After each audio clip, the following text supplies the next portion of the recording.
Hey everybody, this is Modern Refugee.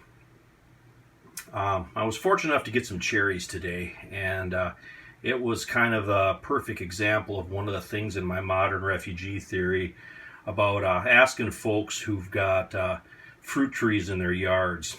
I have just learned throughout the years that there are countless people that have fruit trees in their yards and just do not do anything with that fruit. It doesn't matter whether it's apples, pears, apricots, or in this case, cherries.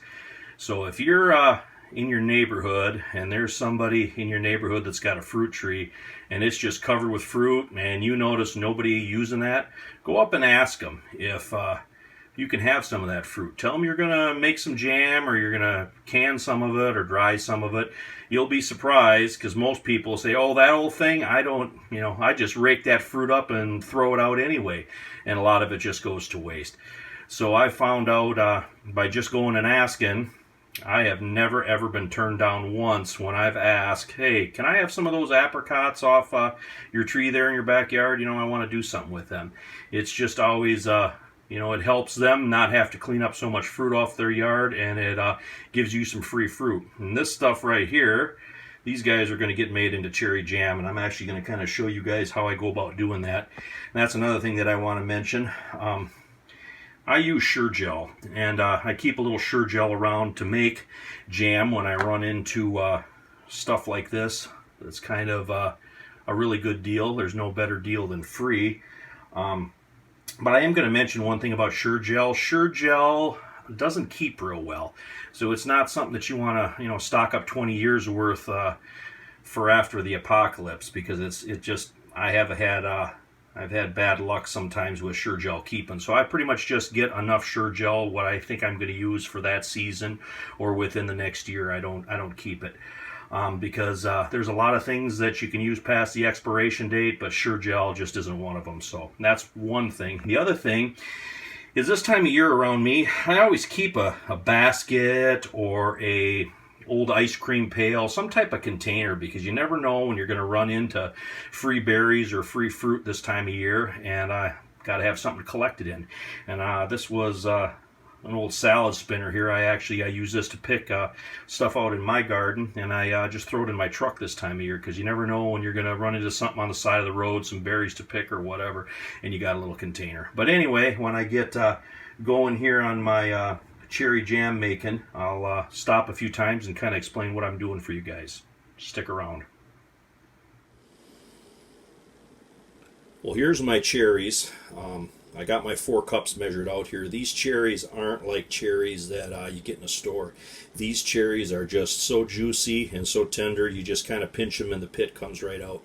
And I just did that over the measuring cup until I had my 4 cups.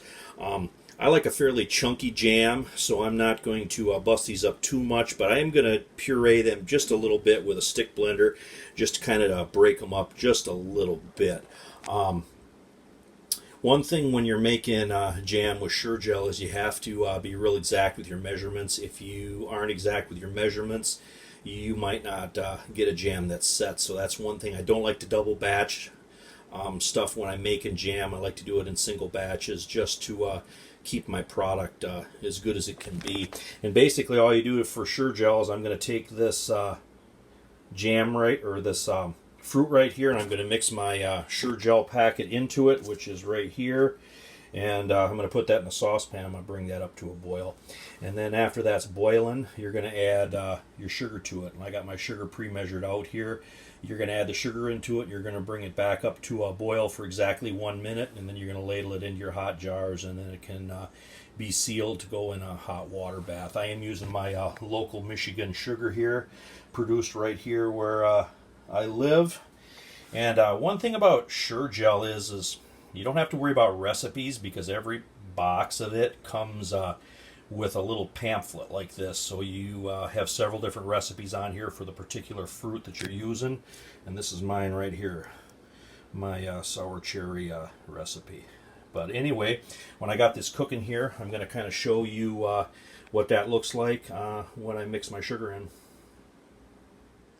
Well, here's my jam after it was at a hard rolling boil, one that didn't stop boiling when I stirred it, and I put my 4 3/4 cups of sugar in here. Now I'm going to stir this until it comes back up to a full rolling boil, and then I'm going to set my timer for 1 minute. And after 1 minute, I'm going to ladle this jam out, and I'm going to put it in my jars. And I got my jars in a little bit of a cake pan here so I don't get jam all over the counter. It makes cleanup much easier. And now is the time when you want to start your lids. So I got my lids in boiling water. They're going to be boiling water here shortly. And when I got these in the jar, I'll show you guys what this looks like.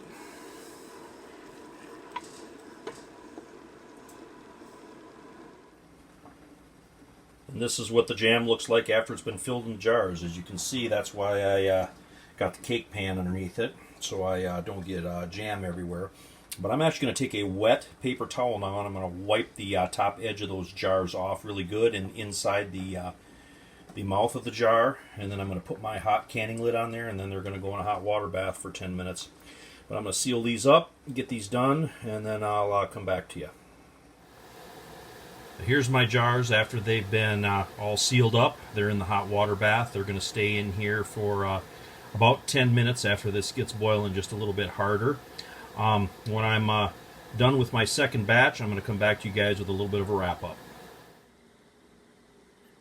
And here's the finished product. I got 6 pints out of those cherries I showed you earlier from tree to jar in about 5 hours. And as you can see here, some of them were even sealed already for me. And the best part, I got a leftover bowl of jam for my breakfast in the morning.